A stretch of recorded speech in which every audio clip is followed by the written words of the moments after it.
सलाम, कैसे हो? ब्ला ब्ला ब्ला ब्ला। Whatever. आज की वीडियो में हम एक और आइडिया लेकर आए हैं जिससे हम अपनी स्केचबुक को फिल कर सकते हैं, और वो आइडिया है मिडीवल आर्ट जैसा। वाओ! देखो भाई, तुम्हारा मुझे नहीं पता, पर मुझे लगता है कि मैं किसी गलत टाइम में पैदा हो गई हूँ, क्योंकि मैं बहुत ही ज्यादा ऑब्सेस्ड हूँ पुराने जमाने से। Oh my God, I love it love it love it. उस टाइम के कासल्स, उस टाइम के dresses. I don't think I need to explain anything. तो वीडियो की शुरुआत करते हैं और प्रोजेक्ट की बात करते हैं। Let's get started.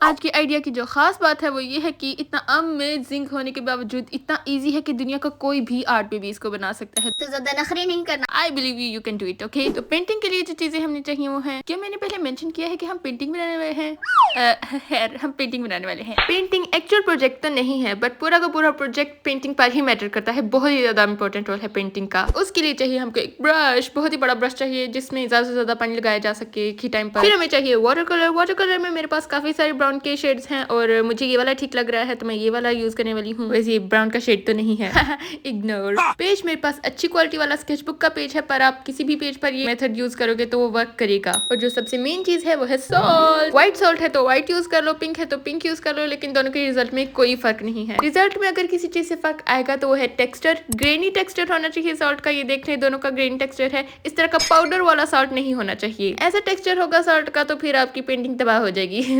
I don't know, मुझे नहीं पता, मैंने कभी ट्राई नहीं किया, आप ट्राई कर लो। और थोड़ा सा पानी। Now let's start painting. फिर जैसे मेहनत पर पानी फेरा जाता है, अपने पेज पर पानी फेरते जाना है, फेरते जाना है। कमजोर पेज वाले लोग ये वाला स्टेप ना ही करें। सॉल्ट के साथ हमने ये करना है कि इसको एक हाथ में इस तरह से उठा लेना है और दूसरे हाथ से हमने ब्रश के ऊपर अच्छी तरह से कलर लगा लेना है। ओके, और थोड़ा थोड़ा पेंट करके उसके ऊपर थोड़ा थोड़ा सॉल्ट गिराते जाना है। इस प्रोसेस से पेज के ऊपर एक मिडीवल सा टेक्सचर आ जाएगा जो हमें चाहिए। एट द एंड हमारे पास एक मिडीवल स्टाइल का पेज होगा जिसके ऊपर हम किसी भी तरह की कोई भी ड्राइंग वगैरह करें तो वो मिडीवल लगेगी। तो ये टेक्निक तो हर किसी को आनी ही चाहिए। बाय द वे, मैंने खुद अभी सोचा नहीं है कि इसके ऊपर बनाना क्या है। और अब पेज बिल्कुल रेडी हो गया है और इसके सूखने का इंतजार करना है। मुझसे ज्यादा इंतजार नहीं होता, तो इसको मैं धूप में रखने वाली हूँ। और ये सूख कर बिल्कुल रेडी हो गया है। सूखने के बाद आप देख ही सकते हैं कि कितना कूल टेक्सचर बन गया है इसके ऊपर। अब इसके ऊपर रब करते जाओ जब तक ये सॉल्ट सारा उतर ना जाए।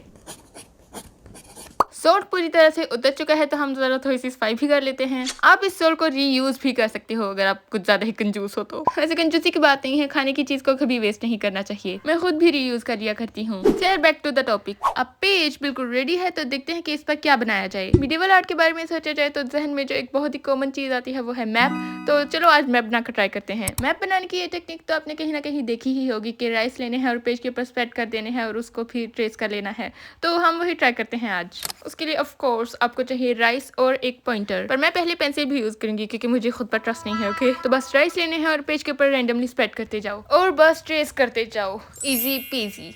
ट्रेसिंग कंप्लीट हो गई है और आप राइस हटाकर देख ले कितना जबरदस्त सा मैप हमारे सामने है। इसके बाद मैंने थोड़ी देर ब्रेक ली और थोड़ी सी रिसर्च की ताकि मुझे मिडीवल मैप के सिंबल्स का थोड़ा सा आइडिया हो। तो मैं क्या कहूँ, मेरे दिमाग कुछ ज्यादा ही चलता है, जो कि बहुत अच्छी बात है, पर इसके लिए मुझे कभी कभार बहुत मेहनत करनी पड़ती है। मैप और सिंबल सामने रखकर देखा तो रियलाइज हुआ कि इतनी मेहनत से एक सेंसलेस मैप बनाने का क्या फायदा। तो जस्ट एक सेंसेबल मैप बनाने की खातिर मैंने पूरी की पूरी एक स्टोरी ही बना दी। बहुत ही मजे की स्टोरी है। तो चलो अब आगे का काम करते हैं। स्टोरी की वजह से मैप में थोड़े से चेंजेस आए हैं, इसलिए इसको वर्टिकल से हॉरिजॉन्टल में कन्वर्ट करना होगा ताकि हमें ज्यादा स्पेस मिले। कुछ सिंबल्स कलेक्ट किए हैं, जैसे कि है एक टावर। ये समंदर का वो वाला एरिया जहाँ पर मरमेड्स रहती हैं। ऐसे पत्थर जिनसे बहरी जहाज टकराकर डूब जाते हैं। और ये है रेगिस्तान, ये एक कासल, ये जंगल, माउंटेन, ब्रिज। दोनों टाइप्स मुझे अच्छी लग रही थी तो मैंने दोनों बना दिए। एक पॉन्ड, एक केव, 3 बड़े बड़े खड़े हुए पत्थर। कूल है ना? ऑफ कोर्स ड्रैगन तो होगा ही, और ट्रेजर भी, एक सी मॉन्स्टर और बहरी जहाजों के चलने का रास्ता। अगर आपने भी मैप बनाने का प्लान कर लिया है तो इस जगह का स्क्रीनशॉट ले लो। ये सब देखकर मेरे दिमाग चलना शुरू हो गया और एक स्टोरी बनना शुरू हो गई। उस स्टोरी को मैंने बहुत ही बेसिक की पॉइंट्स में रेडी कर लिया है। मैप में जो भी एरियाज आने वाले हैं उनका एक सीक्वेंस बना लिया है और उनके नाम डिसाइड कर लिए हैं। तो पहले मैं पेंसिल से रेडी करी हूँ और फिर बाद में मैंने पॉइंटर से ट्रेस करना है।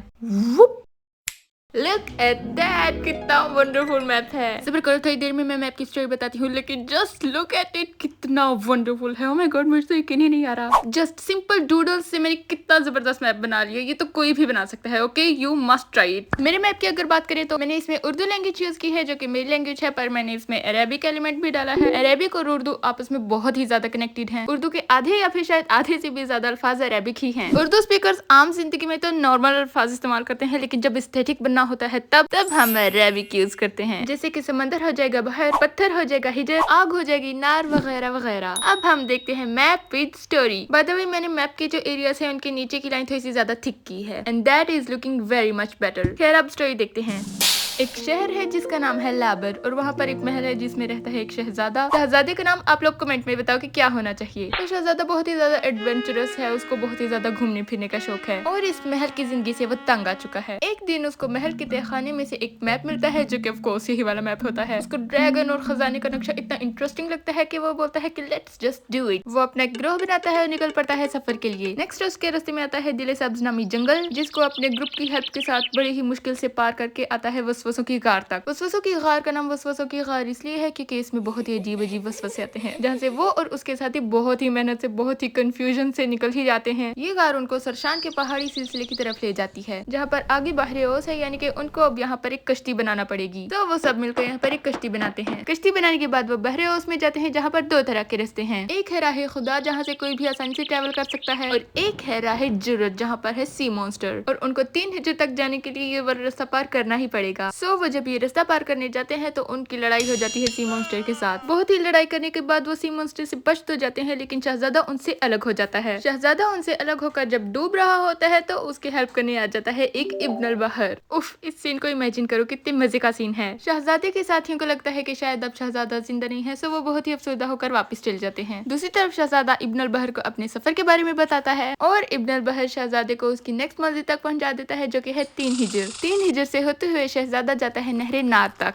और उसको पार करने के लिए शहजादा यूज करते हैं पुल्ले नार, और यहाँ शहजादे का सफर फाइनली खत्म हो जाता है और वो पहुंचता है नार तक, जहाँ पर शहजादे का सामना होता है एक बहुत ही खूंखार दिखने वाले ड्रैगन अगाशा से। अब मैं यहाँ पर ड्रैगन को मारने जैसा कुछ भी नहीं बनाने वाली, क्योंकि I am an animal lover. तो शहजादे को अगाशा से बात करके रियलाइज होता है कि खजाने के मालिक ने अगाशा के ऊपर एक ऐसा जादू कर दिया कि अगाशा यहाँ से जा नहीं सकता और वो इसके खजाने की प्रोटेक्शन करता रहेगा। शहजादा अगाशा की हेल्प करता है और उसका जादू तोड़ देता है। शहजादे को खजाने में कोई दिलचस्पी नहीं है, उसको तो बस एक एडवेंचर चाहिए था। सो वो अब वापसी की तैयारी करता है, जहाँ पर उसको रियलाइज होता है कि oops I don't have a boat, but Agasha उसको रियलाइज कराता है कि hey you have a dragon. So Agasha वापस उसको लाबर तक छोड़ देता है और यहाँ पर स्टोरी हो जाती है खत्म। फाइनली देखा, मैंने बोला था ना कि मेरा दिमाग कुछ ज्यादा ही चलता है। मैप पर मैंने कुछ ऐसी चीजें भी बनाई हैं जिनका स्टोरी के साथ कोई ताल्लुक नहीं है, पर हम जगह खाली थोड़ी छोड़ सकते हैं। तो लाबर के ऊपर ऐसे पत्थरों की जगह है जहाँ पर बहरी जहाज आकर टकरा जाते हैं, और एक छोटा सा टाउन है जहाँ की एक बहुत ही फेमस लाइब्रेरी है जिसका नाम है वाशियान। उसके पास है एक सूखा सा जंगल जिसके बीच में है एक पॉन्ड और एक छोटा सा जजीरा जिसके ऊपर है एक छोटी सी मिल। दूसरी साइड की अगर बात करें तो एक टावर है जहाँ पर जाना नेक्स्ट टू इम्पॉसिबल है, क्योंकि वहाँ पर रहता है एक सी मॉन्स्टर। उसके ऊपर है एक जगह जिसका नाम है दक्रा, वहाँ पर है विलो ट्रीज और कब्रें, और यस एक एक्टिव आतिशफशा पहाड़। तो यस ये था खजाना नार, यानी कि नार के खजाने का नक्शा।